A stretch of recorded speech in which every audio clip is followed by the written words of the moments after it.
The Action Bible, God's Redemptive Story. Illustrations by Sergio Correio, by David C. Cook, read by my wife, Amber, and myself, Slate. Last week, we read about Noah's Ark and the flood. This week, we'll read about a rainbow promise, God's covenant with Noah. Enjoy. A rainbow promise. Based on Genesis 8 through 10. Month after month, Noah's family waits. We've been in this ark for 6 months now. When will we ever see land again? Could be another 6 months. And what will we find when we get out? Finally, the water level begins to drop. The ark comes to the rest on top of the mountains of Ararat. We'll send out a dove. If it doesn't come back, we'll know it has found land. The dove disappears from sight. Noah watches the skies. After long hours swirling through the sky, the dove returns.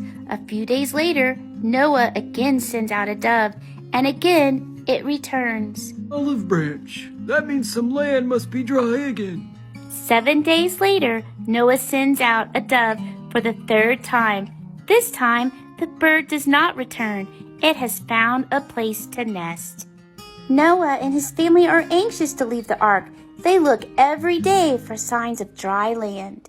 Look! A little over a year after the flood started, Noah steps out onto dry land once more. Only 8 people have survived the flood. Noah, his wife, their 3 sons, and their sons' wives. The warm sun on my face, the grass under my feet, it feels wonderful.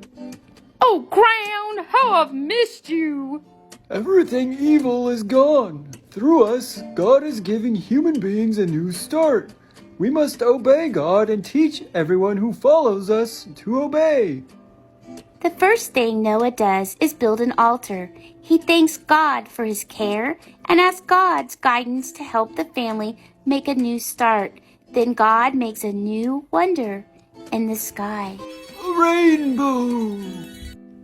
For as long as the earth lasts, there will be a time to plant, a time to harvest. There will always be summer and winter, day and night.